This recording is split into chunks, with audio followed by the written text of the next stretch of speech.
Mr. Presiding Officer, Senate President, ladies and gentlemen. This impeachment court was established to try the Vice President of the Republic. Ang punto ko po rito, kasi napapansin ko po ilang araw na nagagamit po natin ang impeachment court, ang oras po ng impeachment court sa pagpapaliwanag. Naintindihan ko po ang posisyon ng aking kaibigan, si Senador Robin Padilla. Yung kanya pong frustrations. Pero gusto ko lang po sana ipaalala sa ating presiding officer, sa ating pong Senate President, at matanong, ano po ba ang ating ginagamit na rules ngayon?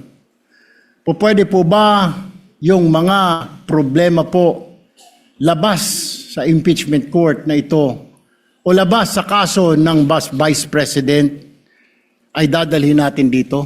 Di po ba ang korte na ito na itatag para po sana kay Vice President at kay Vice President lamang? Mga ebidensya, mga testimonya, mga pahayag patungkol lamang po sana sa impeachment ng Vice President.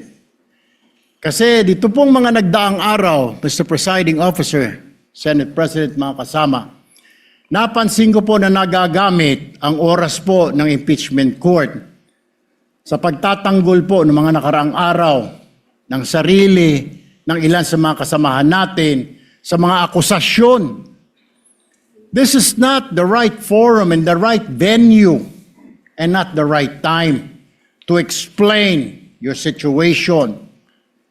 Kung gusto po ninyong mag-eksplika ng inyong mga saloobin, problema, maaari naman po ninyong gawin yan sa labas po ng oras ng impeachment court. Maaari pong sa press conference, nandyan naman po ang Senate media. Anytime po, nandoon sila sa Senate briefing room, press briefing room. Maaari din po sa Facebook o sa YouTube magpaliwanag. Huwag po nating gamitin ang oras ng impeachment court sa pagpapaliwanag o sa pagtatanggol ng ating mga sarili simula pa po noong nakaraang linggo. Because the time we waste here to defend ourselves, defend what we believe or what have you, is an injustice to the Vice President.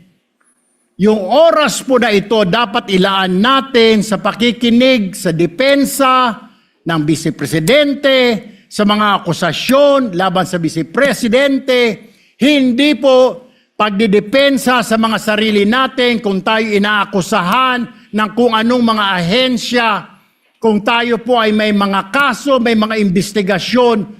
This is not the right forum, Mr. Presiding Officer, Mr. President, Senate President. This is not the right place.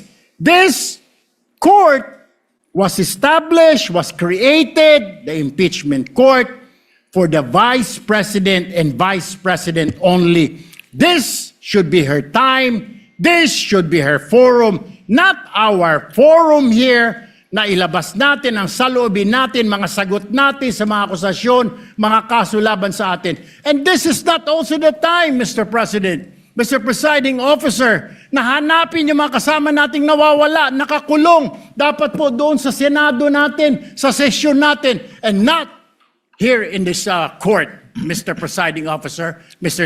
Senate President. Kaya pakiusap ko lamang po sana, sa ating mahal na presiding officer and Senate President, let us follow the rules. May rules ho tayo. Kung hindi naman ho patungkol sa Vice President na sasabihin natin, hindi naman po patungkol sa depensa o prosekusyon ng Vice Presidente natin, then wag na ho natin payagan na magsalita pa po dito because nasasayang. Because every minute, every hour that we waste away from the defense or from the prosecution of the case of the Vice President, it is injustice. It is called injustice to the Vice President, to her family, yung anguish, yung kanyang sama ng loob, yung oras na nakabinbin ang kaso na ito.